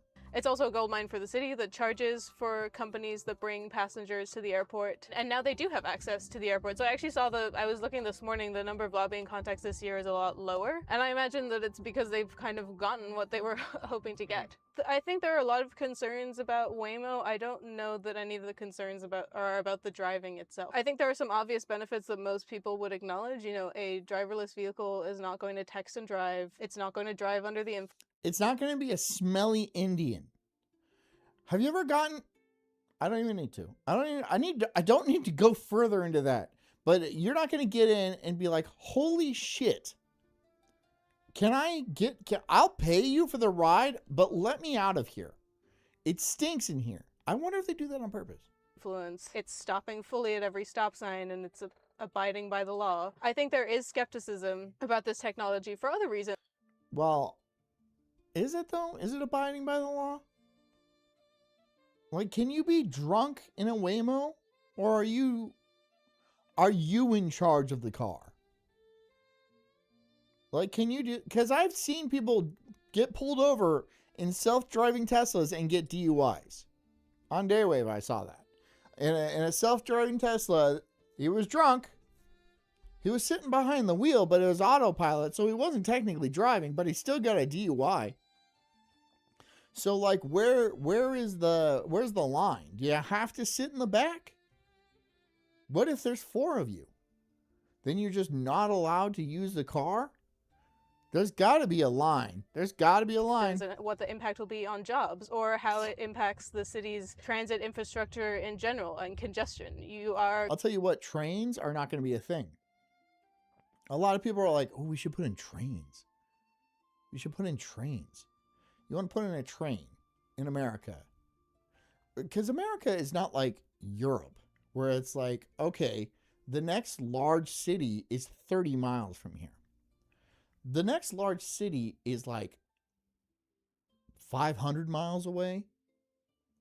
Just take a fucking plane. They're faster. They're faster. I promise you they're faster. There's no reason to have... Look, I would love to have a train with like a sleeper car and shit like that. But I mean, like, it's either do that and spend 3 weeks going to Chicago, which a city I would never go, but I'm using an example.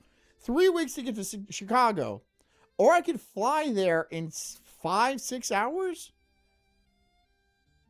There's no reason for me to take the train. I'm not doing that. No, I'm not going to. No, absolutely not. Are kind of adding a lot of cars on the road and not necessarily taking cars away or replacing other cars. As Kelly mentioned, you want the ejector seat style. So like so the Waymo is about to get in a car accident, and it uses its super fast computer brain to be like, this is an unavoidable accident. The only way I can save the passengers is actually boost them to safety with a little parachute and stuff like that. I mean, that would never happen, ever. It would be too complicated and too pricey. But I would not be opposed. I would not be opposed. Like, an ejector seat costs more than the car itself. But it would be a ride. I would be like, all right, how do I crash this bitch? How do I crash this bitch? Because I want to ride this thing. That'd be sweet. there are real concerns across the Bay about the mass implementation of Waymos and other autonomous vehicles. Concerns that are... Imagine you're working at a high-rise in San Francisco, and you're just sitting there collating papers. And then you look out the window, and you just see a guy, like... right?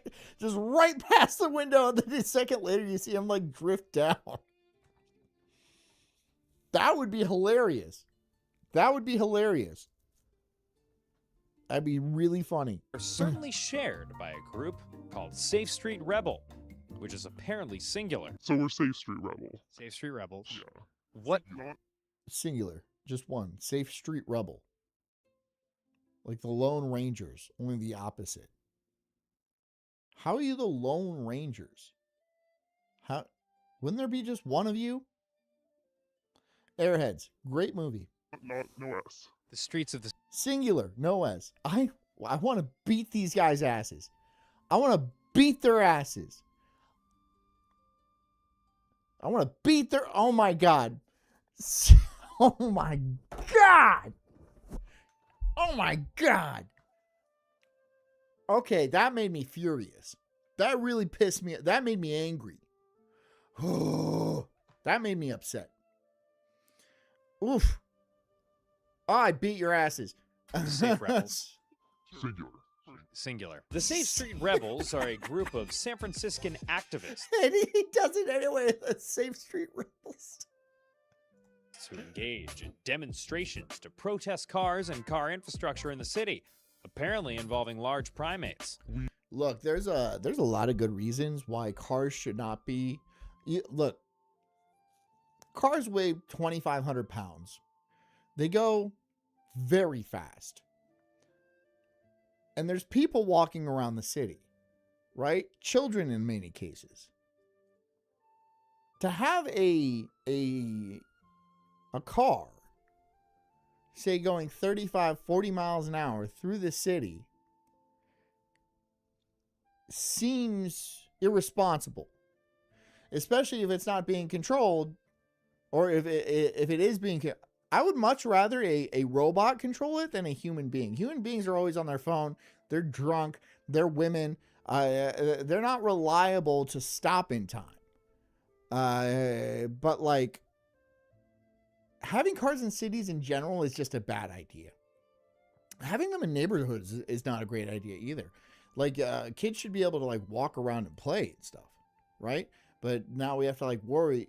Like, I live on a road. It's a neighborhood, but like it is long, and people don't really realize it's a neighborhood. So people go through here like 50 miles an hour, like well over double the speed limit, and they don't think about it, right? They just don't think about it. But a kid could walk out at any time and just get absolutely clobbered.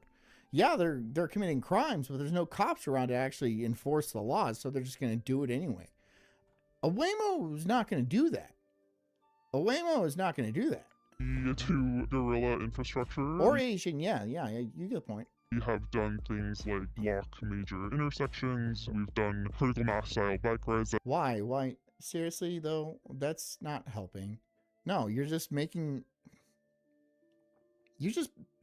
people off. You're not making change. You're making people angry. Also block traffic, installed crosswalks, made benches. How has Safe Street Rebels approached the introduction of Safe Street Rebel Waymos? We started off by putting cones on top of the hoods, and then I think they programmed them to learn that they can just ignore those cones. So we've adapted the tactics to just putting some tape over their LiDAR sensors. You can just use. I think when you putting a cone on a car, I don't know, but when you put tape over the sensors, that's vandalism. That's a crime. But whatever. I'm not saying vandalism is bad all the time. Like cutting down those flock cameras? Yes, technically vandalism, but is it bad? I don't think so. I don't condone any crimes.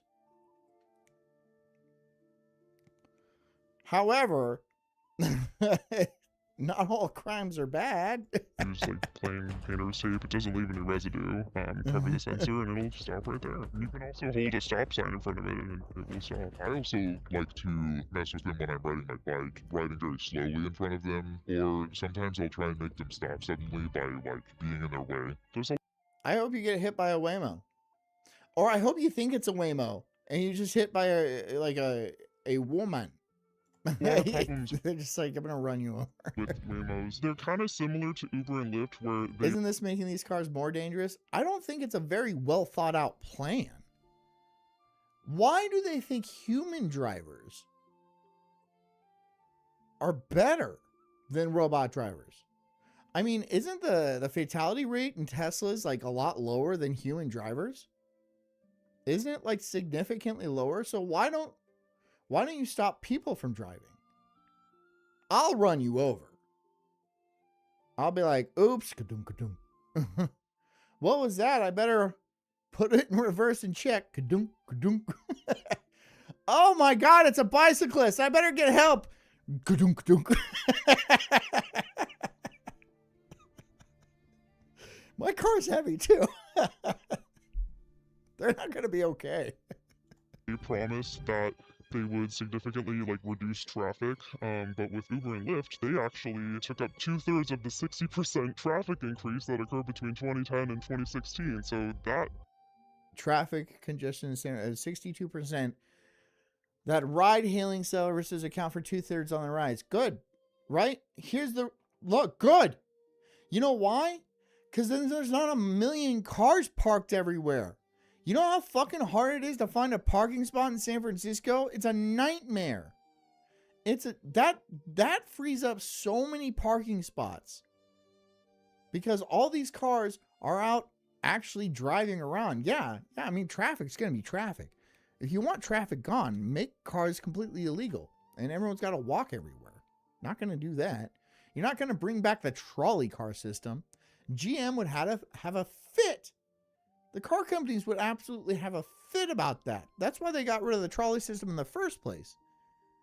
Because the car companies were like, we want that money.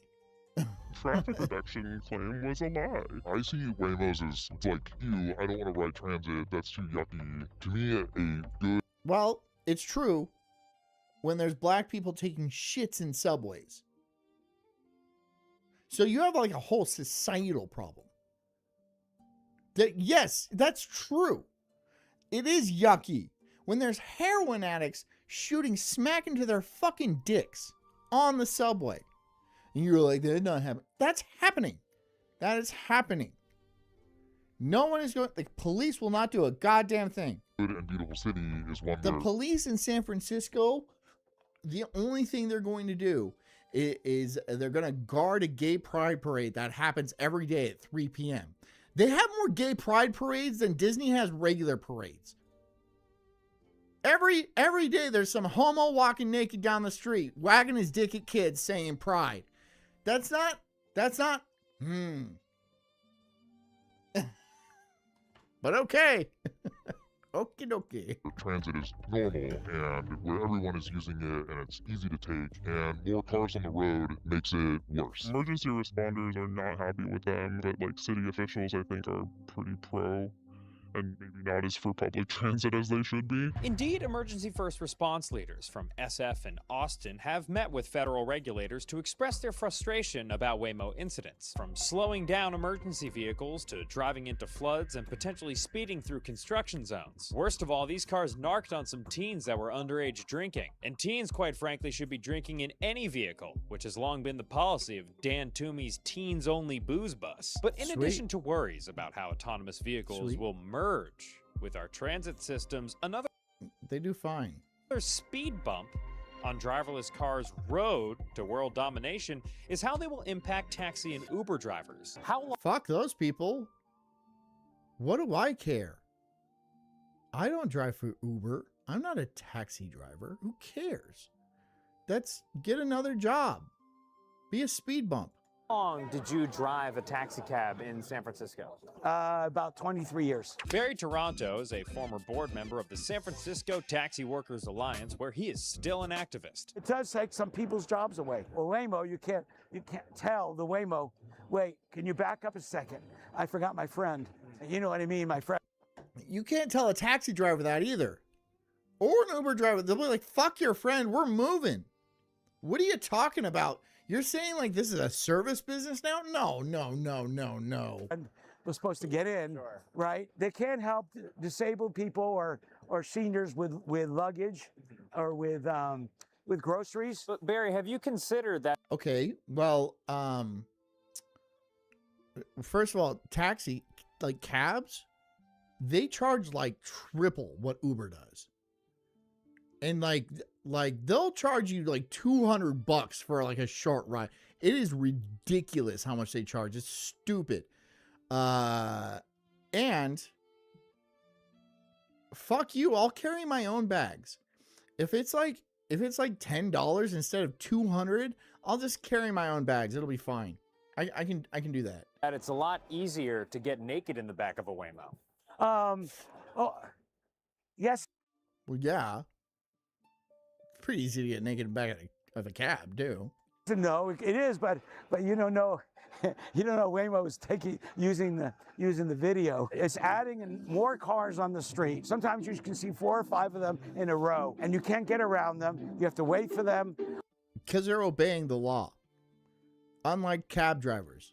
Or you have to try and go around them, and it interferes with some of the bus routes, the bicycle lanes. They have used taxi zones to park in at times. Background noise with the very first dono of the night at 9:55.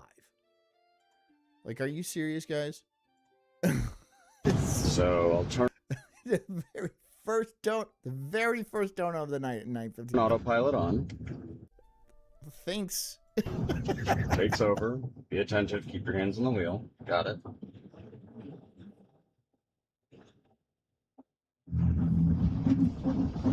Yeah, totally would have crashed right there. So I'll turn That is not good. autopilot on. Takes over. Be attentive. Keep your hands on the wheel. Got it.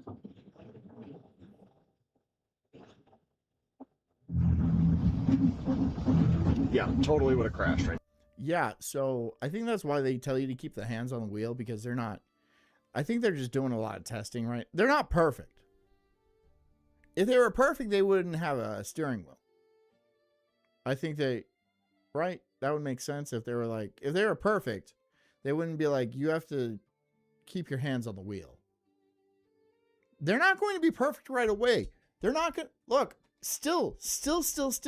A lot more human drivers get in accidents all the time. All the time. Yeah, these cars are not perfect yet, but they're a lot better than humans, statistically speaking. That's not great though. They're gonna, I would report that. I'd be like, there's something up here. Sometimes they don't know what to do. So then is the official stance... It depends on road conditions, yeah. Like, I used to drive over Donner Pass a lot, and if you don't... Dan, you probably know where Donner Pass is, right? When it's like a bad like a blizzard conditions, there's no lines on the road. There's no indicators. There's nothing. You basically have to remember where the road is. And a Waymo, well, Waymo aren't built for those conditions anyway, so they'd probably be like, no, but like Waymo's not going to be able to handle that. Only a human driver can handle that. So there are certain conditions, and I imagine also like in very hot deserts when there's like mirages and stuff like that, that would like confuse the sensors.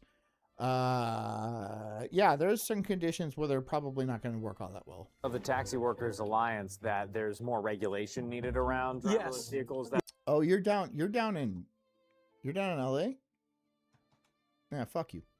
Yes. Not there on the We street. know they're not going to go away, but we do know there should be more restrictions on them because they're not ready to handle every situation.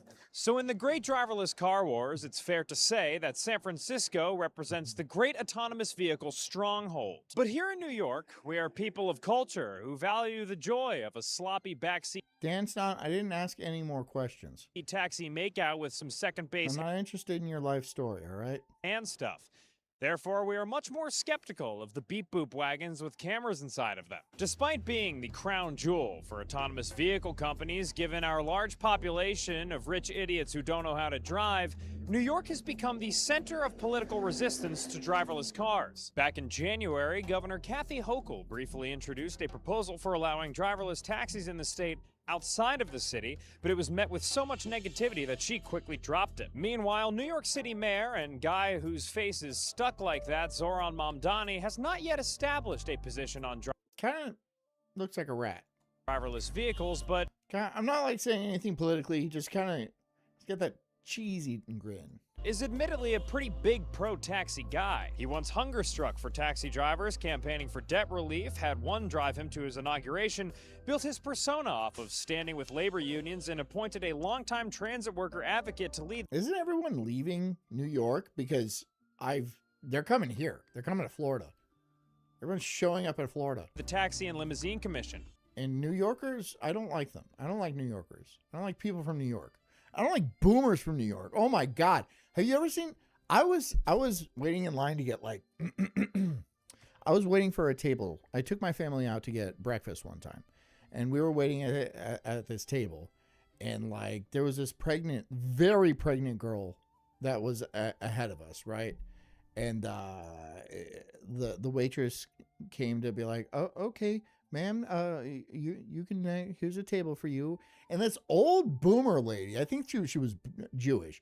She was like, wait, no, I was next, and pushed the pregnant lady aside and sat down. She was like, oh, that's better. I'm like, my God. This woman is like 8 months pregnant. She's very heavily pregnant, right? And I got 2 kids in tow. We were both in front of her. She was like, oh my God, like the audacity of these people is ridiculous. Maintaining the I say she's Jewish because I think they sound Jewy sometimes. dignity of workers. I'm not sure she was is a Jewish. key I just she seemed Jewish. goal of the Mamdani administration. Yeah, she was fat too. Yeah, fuck that bitch. Yeah, she was a fucking cunt. And I was all like, I actually talked to the pregnant girl after that. I was all like, yeah, she really wanted to sit down, huh? And she was like, that was so rude. I'm like, yeah, I'm sorry. And so we actually offered our spot to her because like when you're that pregnant, you don't want to fucking be standing that long.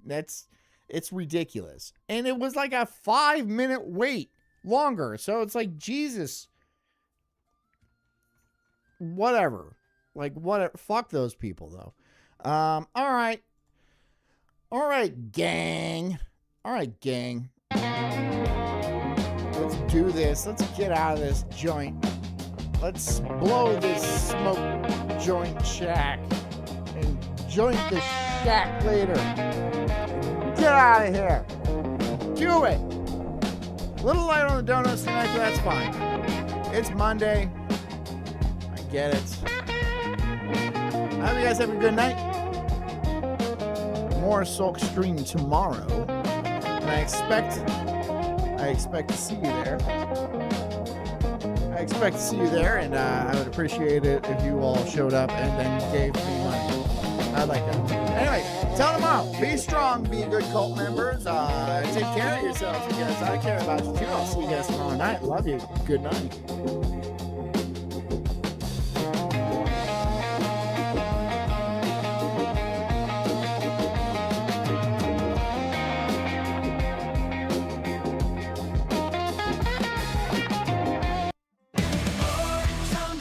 I'm an incredible soul, unhinged and enraged like a bulldog's fierce growl. I'm spitting fire, burning through these trees, questioning the world, unraveling conspiracies.